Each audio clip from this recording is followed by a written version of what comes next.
Bueno, muy buenas tardes. Vamos a estar comentando sobre la insuficiencia cardíaca derecha. Es decir, ahora el ventrículo o las cavidades que claudican van a ser las derechas. Por tanto, cualquier entidad que comprometa la precarga y la poscarga de las cavidades derechas me estará dando sintomatología relacionada con esas estructuras anatómicas. Y estaríamos pensando en un paciente que nos llega a la consulta, que no necesariamente con más frecuencia lo vemos en consulta y no en la emergencia, y vamos a ver cómo este paciente nos va a llegar con ingurgitación yugular, nos va a llegar con hepatomegalia congestiva dolorosa, nos va a llegar, puede llegarnos con ascitis y nos va a llegar con edemas de miembros inferiores. Por supuesto que estos edemas pueden estar en anasarca, ¿verdad? No todas las veces mi paciente solo tiene sintomatología de insuficiencia cardíaca derecha. En algunas ocasiones, gran parte de las veces, este paciente ya ha claudicado las cavidades izquierdas, es decir, son consecuencias del daño ventricular izquierdo, y entonces tendría manifestaciones de insuficiencia cardíaca izquierda como disnea, palpitaciones, ¿verdad? Dolor precordial, crepitante. Tendría manifestaciones de insuficiencia cardíaca izquierda y consecutivamente aparecerían las de insuficiencia cardíaca derecha. Y ahí estaría hablando de la insuficiencia cardíaca congestiva. Pero vamos a detenernos un tanto. ¿Qué sucede en algún tipo de pacientes, sobre todo en aquellos pacientes respiratorios crónicos, con una enfermedad pulmonar obstructiva crónica, secundaria a un enfisema o una bronquitis crónica, o aquellos pacientes con un tromboembolismo pulmonar que también pueden debutar con esta clínica? Entonces tendríamos un paciente, vamos a imaginar que tenemos un paciente que tiene un tromboembolismo pulmonar, una oclusión a nivel del territorio vascular pulmonar. Por tanto, cuando el ventrículo derecho quiere expulsar la sangre hacia el territorio de la arteria pulmonar, encuentra que hay cierto grado de resistencia al vaciamiento de la sangre hacia el territorio pulmonar, porque está comprometido. Lo mismo sucede en caso de que exista una enfermedad pulmonar obstructiva crónica, que consecutivamente hay hipertensión pulmonar también sobreañadida, y estos pacientes también a las cavidades derechas les es muy difícil bombear la sangre hacia el territorio pulmonar. Si a este ventrículo derecho en cada ciclo cardíaco se le está quedando sangre acumulada porque no puede vaciarse al territorio pulmonar, por supuesto que cuando la aurícula derecha se contrae en sístole para bombear la sangre por la tricúspide hacia el ventrículo derecho, también en cada ciclo cardíaco va a haber éxtasis sanguíneo. Cuando las venas cava superior y las venas cavas inferiores quieren vaciarse hacia la aurícula derecha, encuentran que hay una aurícula derecha congestiva, pletórica, por tanto no pueden vaciar toda su sangre. ¿Qué les pasa a la vena cava superior? Comienza a distenderse. Consecutivamente la yugular, que es la que nosotros vamos a estar viendo, vamos a encontrar un tronco de la yugular congestivo y vamos a ver la plétora yugular, la congestión yugular. Si yo tuviera el paciente en decúbito supino y hago compresión del hígado, palpo el hígado, voy a encontrar el reflejo hepatoyugular. ¿Por qué? Porque el hígado también se ha comprometido, porque cuando la vena cava inferior quería vaciarse en la aurícula derecha, encontró una aurícula derecha que estaba pletórica, congestiva, y no se pudo vaciar completamente la vena cava inferior. Por tanto, las suprahepáticas se congestionan y el hígado, que es una estructura de almacenamiento, se va a tornar congestivo. Cuando yo palpo este hígado, encuentro una hepatomegalia congestiva dolorosa de superficie lisa y de bordes romos. Y cuando palpo, encuentro el reflejo hepatoyugular. Y esto es típico de insuficiencia cardíaca derecha. Yendo más para debajo, el sistema portal le pasa lo mismo.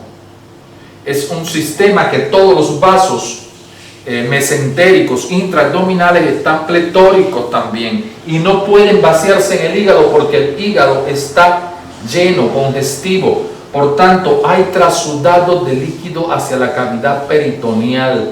¿Por qué? Porque aumenta la presión hidrostática.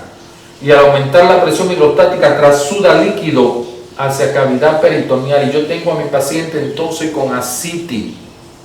Entonces es capaz que cuando yo examine a mi paciente, le haga la maniobra de Tarral, encuentre un Tarral positivo, esa onda líquida. Pero lo mismo sucede en las piernas, en las extremidades inferiores. Este territorio venoso de extremidades inferiores no puede vaciarse hacia las venas intraabdominales para que se vacíen en el hígado y poder llegar a la aurícula derecha. Entonces se quedan, hay éstasis en este territorio y hay aumento también de la presión hidrostática y hay movimiento de los líquidos a través de los capilares, y esta es otra de las teorías invocadas como mecanismo de control de la presión, el movimiento de los líquidos a través de los capilares.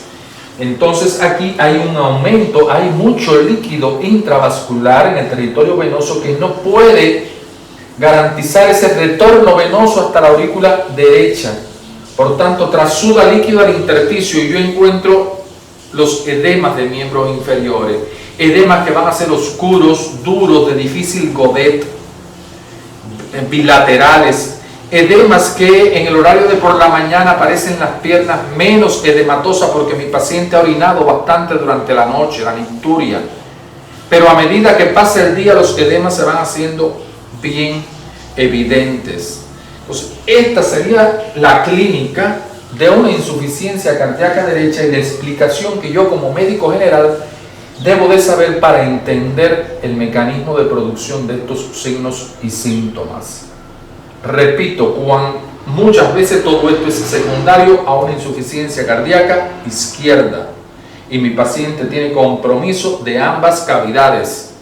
Por tanto, además de esto estaría presentando disnea, palpitaciones, dolor precordial, crepitante, puede estar algo hipotenso por caída del gasto, ¿verdad?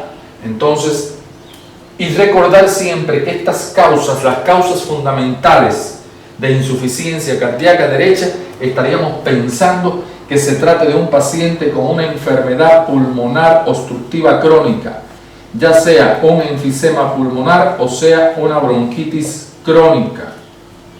Es muy frecuente que estas enfermedades evolucionen secundario al tabaquismo.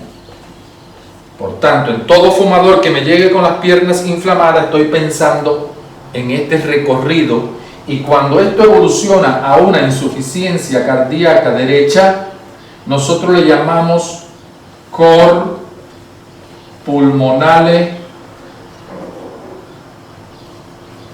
crónico. Y esto es importante, el cor pulmonale crónico es la variante de insuficiencia cardíaca derecha consecutivo a este daño respiratorio crónico.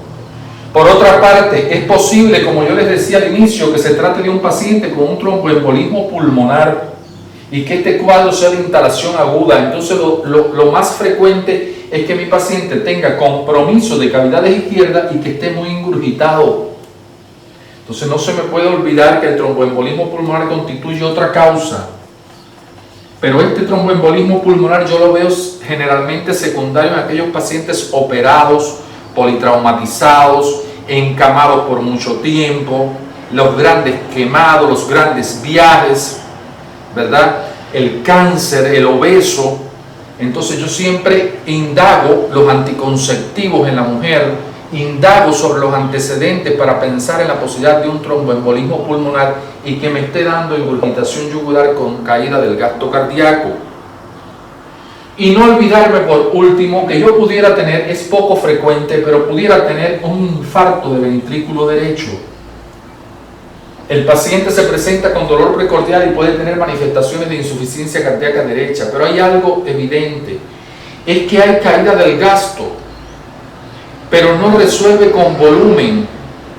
Es decir, cuando yo tengo un paciente con dolor precordial, tiene la tensión arterial baja, y le pongo volumen a ver cuál es la respuesta, no hay respuesta.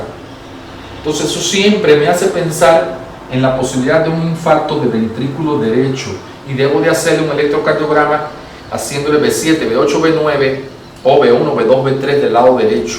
Entonces siempre tener presente estas causas de insuficiencia cardíaca derecha y esta clínica con su mecanismo de producción es muy importante. Esto es lo que teníamos para la tarde de hoy.